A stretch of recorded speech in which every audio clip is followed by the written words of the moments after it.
জনসমুদ্রে একটি আবেগঘন পরিস্থিতির সৃষ্টি হয়েছিল, কেননা তারা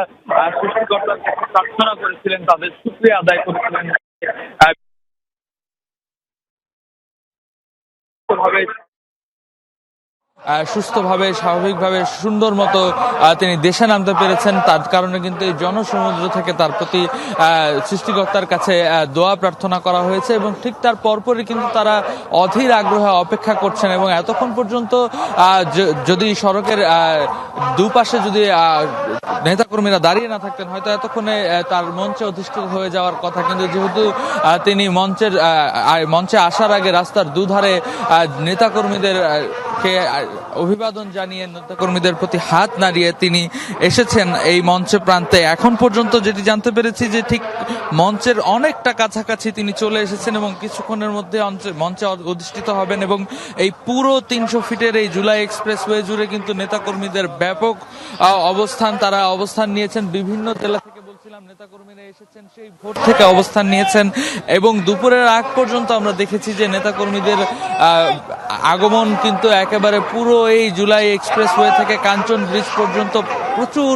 লোক সমাগম কিন্তু হয়েছে এবং এখন পর্যন্ত যারা মঞ্চের ঠিক কাছাকাছি যেতে পারেনি তাদের জন্য কিন্তু জায়ান্ট স্ক্রিনের ব্যবস্থা করা হয়েছে এবং সেই স্ক্রিনের মধ্যেই তারা এক নজর হলেও তাদের সেই মাহেন্দ্র খানের অপেক্ষায় কিন্তু এই লাখো জনতা এখানে অবস্থান নিয়েছেন এবং তারা অপেক্ষা করছেন যে সেই সময়টুকু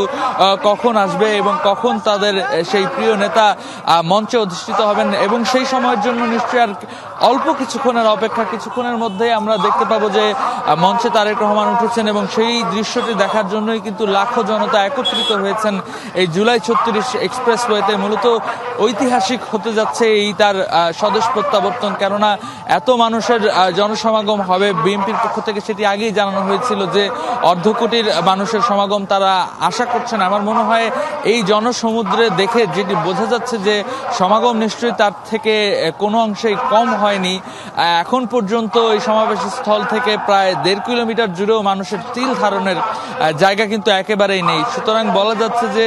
এখন পর্যন্ত মানুষের যে জনসমাগম সেই সকাল থেকে যে অপেক্ষা, সে অপেক্ষার অবসান হবে। তারা তাদের প্রিয় নেতার কিছু কথা শুনবেন, সে অপেক্ষায় অধীর আগ্রহে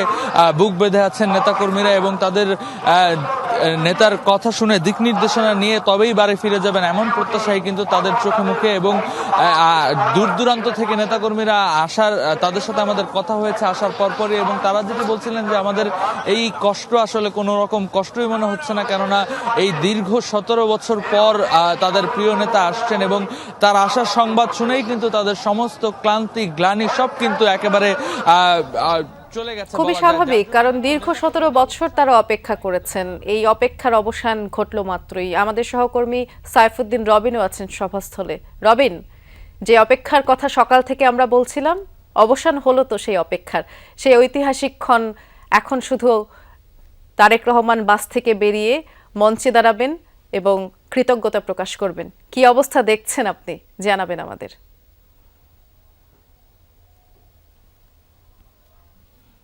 সেই অপেক্ষার অবসান ঘটল, দীর্ঘ দিনের অপেক্ষা, দীর্ঘ সময়ের অপেক্ষা এবং যেই অবসানের দিনটিকে নিজের জীবনে স্মরণীয় করে রাখতে কিংবা ঐতিহাসিক মুহূর্তে সাক্ষ্য হওয়ার জন্য সারা দেশ থেকে বিপুল বিপুল সংখ্যক নেতাকর্মীর সমাগম ঘটেছে রাজধানীতে এবং রাজধানীর 36 জুলাই এক্সপ্রেসওয়েতে ইতিমধ্যেই বিএনপির ভারপ্রাপ্ত চেয়ারম্যান তারেক রহমানের সেই মোটরকেড প্রবেশ করেছে, কাছাকাছি আসছে সেই অভ্যর্থনা স্থলের এবং দীর্ঘ সময় ধরে যারা আসলে অপেক্ষা করেছিল, এটি বছরের সময়ের কথা বলছি না, এটি বলছি গত 2-3 দিন ধরে যারা অপেক্ষায় ছিলেন কিংবা গত রাত থেকে প্রচন্ড তীব্র শৈত্য প্রবাহের মধ্যে যারা এখানে রাত্রি যাপন করেছেন, দেশের নানা প্রান্ত থেকে আসা সাধারণ মানুষ বলতে একেবারেই সাধারণ মানুষ, শ্রমজীবী মানুষ, কৃষিজীবী মানুষ, শ্রমিক মজুর থেকে শুরু করে নানান ধরনের পেশাজীবী সেই সব মানুষের উপস্থিতি এই অভ্যর্থনাকে ঘিরে, তারেক রহমানের এই স্বদেশ প্রত্যাবর্তনকে ঘিরে দীর্ঘ 17 বছরের নির্বাসিত জীবন, 17 বছরেরও বেশি সময়ের নির্বাসিত জীবন। 2008-এর 11 সেপ্টেম্বর তিনি তখন কারাবন্দিত্ব থেকে খানিকটা মুক্তি পেয়ে যখন হাসপাতালে চিকিৎসাধীন, রিমান্ডে অকথ্য নির্যাতনে, সেই উন্নত চিকিৎসার জন্য তিনি যুক্তরাজ্যে যান, লন্ডনে উন্নত চিকিৎসা গ্রহণ করেন। তারপরে 2013 যে 14-তে যখন বিএনপির টানা আন্দোলন চলছিল নির্দলীয় সরকারের অধীনে নির্বাচনের দাবিতে, যখন 13 নির্বাচন অনুষ্ঠিত হয়ে যাওয়ার পরে টানা 93 দিনের আন্দোলন চলছিল, সেই সময় থেকে ধীরে ধীরে তিনি আবারও নতুন করে রাজনৈতিক কর্মকাণ্ডে নিজেকে সম্পৃক্ত করেন। কিন্তু 2018 সাল মূলত তার রাজনৈতিক ক্যারিয়ারের সবচাইতে বড় ঘটনা বলা চলে। তখন থেকেই তিনি বিএনপির সম্পূর্ণ নেতৃত্বে, যখন তারেক রহমানের মা বিএনপি চেয়ারপারসন বেগম খালেদা জিয়া কারাবন্দী হন পুরানো ঢাকার নির্জন কারাগারে, তখন তিনি যখন দলের নেতৃত্ব নেন, দলকে সুসংগঠিত করার জন্য একেবারে প্রান্তের কর্মী আর কেন্দ্রের কর্মীর সঙ্গে, প্রান্তের নেতৃত্ব আর কেন্দ্রের নেতৃত্বের সঙ্গে যেভাবে সমন্বয় স্থাপন করেছেন, সাংগঠনিক নেতৃত্ব দিয়ে কাঠামোকে গতিশীল করেছিলেন, সেটি নিঃসন্দেহে নেতাকর্মীদের জন্য অনুপ্রেরণার ছিল। এবং 2018 পরবর্তী সময়ে যখন মা কারাবন্দী নির্জন কারাগারে, যখন মায়ের উন্নত চিকিৎসার আবেদন বারবার উপেক্ষিত হচ্ছিল তৎকালীন সরকারের কাছে, তখনও তিনি যে ধৈর্য এবং সহনশীলতার দৃষ্টান্ত স্থাপন করেছিলেন এবং গণতান্ত্রিকভাবে নিজের দলের আন্দোলন সংগ্রামকে পরিচালিত করেছেন, সেটি ছিল বাংলাদেশের রাজনীতির ইতিহাসে এক নতুন মাত্রা, নতুন সূচনাও বটে। বিএনপির ভারপ্রাপ্ত চেয়ারম্যান তারেক রহমান ধীরে ধীরে নিজের রাজনৈতিক নেতৃত্বকে এগিয়ে নিয়ে এসে পরবর্তীতে 2024-এ যখন 7 জানুয়ারি নির্বাচন অনুষ্ঠিত হলো, সেই নির্বাচন বর্জনের আহ্বান জানালেন এবং সেই বর্জনের আহ্বানে সাড়া দিয়ে সাধারণ মানুষ এবং নেতা কর্মীদের স্বতঃস্ফূর্ত সেই আহ্বানে সাড়া দেওয়ার ফলেই বিএনপি নতুন করে আসার আলো পায়। যদিও ক্ষমতাসীন হয় আওয়ামী লীগ সরকার, যে আওয়ামী লীগ সরকারের বিরুদ্ধে পরবর্তীতে কোটা সংস্কারের আন্দোলন থেকে ধীরে ধীরে একটি গণ অভ্যুত্থানের সূচনা হয় এবং সেই গণ অভ্যুত্থানে দলের সর্বস্তরের নেতাকর্মীকে তিনি সেই বিলেতে বসেই সম্পৃক্ত করেছেন, তিনি সেই বিলেতে বসেই নেতাকর্মীদের উজ্জীবিত করেছেন, নেতাকর্মীদের আন্দোলনে এগিয়ে আসার, সক্রিয় থাকার এবং সরকার পতনের চূড়ান্ত ক্ষণে আরও বেশি ভূমিকা রাখার, কার্যকর ভূমিকা রাখার যে আহ্বান দিক নির্দেশনা দিয়েছিলেন, সেটি তাকে সেই সময় সেই গণ অভ্যুত্থানের অন্যতম কুশীলব হিসেবেই প্রতিষ্ঠিত করেছে। এবং বিএনপির সাধারণ নেতাকর্মীরা তার সেই নেতৃত্ব, সাংগঠনিক ক্ষমতায় অনেক বেশি উজ্জীবিত হয়েছে এবং সে কারণেই পতিত সরকার পতনের পরেও আবার বিএনপির ভারপ্রাপ্ত চেয়ারম্যান তারেক রহমান সেই নির্বাসিত জীবন থেকেই যখন তার দলের নেতাকর্মীকে সহনশীল হওয়ার, প্রতিহিংসা ভুলে বিএনপির চেয়ারপারসন বেগম খালেদা জিয়ার সেই আহ্বানে সাড়া দিয়ে যখন আবার তিনিও আহ্বান জানালেন প্রতিহিংসা ভুলে সহনশীল আচরণ করার, নতুনভাবে চিন্তা করার, দেশ গড়ার এবং যুগের সঙ্গে তাল মিলিয়ে এগিয়ে যাওয়ার যে আহ্বান জানিয়েছেন সাধারণ নেতাকর্মীদের প্রতি, সেটি কিন্তু বেশ দারুণভাবেই নিয়েছিল এই তৃণমূলের এবং কেন্দ্রের নেতাকর্মীরা। এবং যার ফলশ্রুতিতে পরবর্তীতে তিনি বেশ কঠোরও হয়েছিলেন, দেখা গিয়েছে যে দলের সেই কঠোর ভূমিকা ছিল নানান ধরনের অভিযোগের পরিপ্রেক্ষিতে এবং সেই কঠোর হওয়ার ফলে তারেক রহমানের ভিন্ন এক রূপও দেখেছে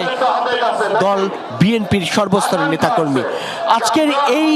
সমাবেশ বা এই অভ্যর্থনা সেই নেতাকে স্বাগত জানানোর জন্য, সেই নেতাকে এই অভ্যর্থনা জানানোর জন্য যার নেতৃত্বে বিএনপি এই সময়টায়, পুরো রাজনৈতিক ভ্রমণে এক নতুন দিগন্তের সূচনা করিয়েছে, যার নেতৃত্বে বিএনপি তার সরকার বিরোধী আন্দোলনে চূড়ান্ত সফলতা পেয়েছে, যার নেতৃত্বে বিএনপি নতুন করে দেশের রাষ্ট্র মেরামতের যে 31 দফার রূপরেখা বা সংস্কার ভাবনা সেটিকে গ্রহণ করেছে, যার নেতৃত্বে আগামীতে রাষ্ট্র ক্ষমতায় এলে বিএনপি কি করে দেশ গড়বে বা দেশ গড়ার যে মহাপরিকল্পনা বিএনপি হাতে নিয়েছে, যে তারেক রহমানের নেতৃত্বে এবং সেটি তৃণমূলের পথে ছড়িয়ে দেওয়ার, সাধারণ জনগণের কাছে পৌঁছে দেওয়ার আহ্বান যিনি দিয়েছিলেন সেই তারেক রহমান, তার সেই নেতৃত্বকে বরণ করে নেওয়ার জন্য বলা চলে আজকের এই উপস্থিতি। এবং এই উপস্থিতি আসলে কত সংখ্যক উপস্থিতি সেটি ঠিক এই মুহূর্তে সুনির্দিষ্ট করে বলা সত্যিকার অর্থেই মুশকিল, কেননা বিএনপির যে লক্ষ্যমাত্রা ছিল প্রায় 1.5 কোটি জনসমাগম ঘটানোর, সেটি কতটা হয়েছে সেটি আসলে সাধারণ মানুষ যারা দেখছেন তারাই বিচার করতে পারবেন। কেননা